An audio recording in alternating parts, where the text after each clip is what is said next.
Hi, I'm Brett Parker, Multimedia Specialist for the National Provisioner, and today we're focusing on Texas A&M, who've announced the approval of the construction of a brand new Meat Science and Technology Center on the campus. Here to discuss this is Dr. Audrey McElroy, Department Head of Poultry Science for Texas A&M. Doctor, thank you so much for joining us today. Absolutely. Thank you for the invitation. Can you tell us about the initial inspiration behind the creation of the Meat Science and Technology Center? Sure. Well, I think, there's been a long history of the meat science program at Texas A&M University. It's a very well-known program. A lot of faculty exist that support the program, both within the Department of Animal Science as well as the Department of Poultry Science. And the thing that's, really exciting about this is historically, those two departments have had separate meat processing facilities. So the poultry science has their own processing facility out on their research farm. And then the animal science department has had the Rosenthal facility here on campus. So we've existed, right, in separate locations for these two departments. The exciting thing about this is a joint venture to bring the two departments together, right? So looking at meat science as a whole, right? We've gotten away from just poultry processing versus livestock processing. It's much more the production of food, right? When we think about the industry. So that's the same approach we want to take with this facility is looking at it as, muscle functionality and protein production rather than separate livestock and poultry facilities that we're dealing with. So it gives us a chance to provide more, I think, cross training and education for students, which will be a big benefit to them when they enter the meat industry after graduation. Will there be new kinds of meat technologies students will have access to in this new center? Sure will.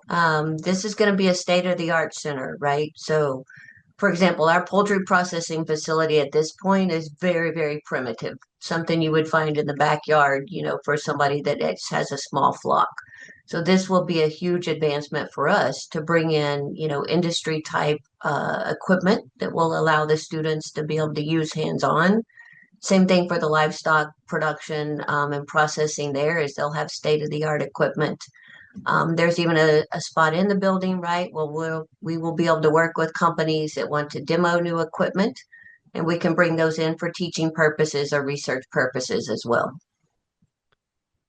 What do you think the biggest challenges young people will face who want to enter the meat industry nowadays?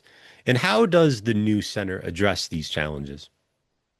Great. Yeah, I do think it's keeping up with new technology, right? We're always thinking about developing new products, meeting consumer demand.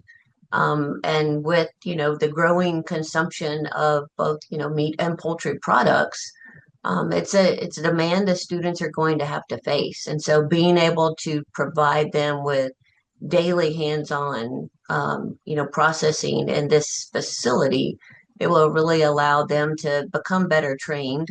One of the things we're talking about is not just, students that are here in the program, but also being able to provide workforce training through our AgriLife extension programs. So that may be folks from the industry that want to come in, even public that we could provide some training on to address issues. Are there types of roles and strategies that the meat industry desperately needs right now that you hope the center produces? Good question. I think that it kind of changes. I think one of the main things, at least speaking from the poultry side, right, is the growing demand for poultry meat. And so the industry is faced with being able to, not just here in the United States, but globally, right, produce enough protein to feed the world. And so I think anything we can do to streamline the process, right, make it more efficient. And it's not just the product in terms of, having a safe product for human consumption, right, but doing it in an efficient way and a sustainable way, right, that takes care of the animals, that provides a good environment, right, for humans, and making sure those all work together is going to be something that we look forward to. I think a big push too now is AI technology in facilities like this, right? And being used by the industry as new products are developed. And we look at more efficient ways to, produce a safe and nutritional product for humans. What is the single most important fact about the meat industry you want students to be most aware of on their career journey? I think it's that we are feeding the world, right? That's what it's all about. Um, it has so much impact on not what we just do in this facility, right, or what they do in the industry. It's that the meat industry is a global, right, approach to things, and so we tend to think, I think, more in boxes sometimes and look, at just what's going on in particular locations. But this is their ability to have an impact on, everyone around the world globally as protein consumption is needed. Fantastic. Well, that's all the time that we have for today. Dr. Audrey McElroy of Texas A&M, thank you so much for your time. We really appreciate it. Thank you, Brett. We appreciate it. And thank you all for watching.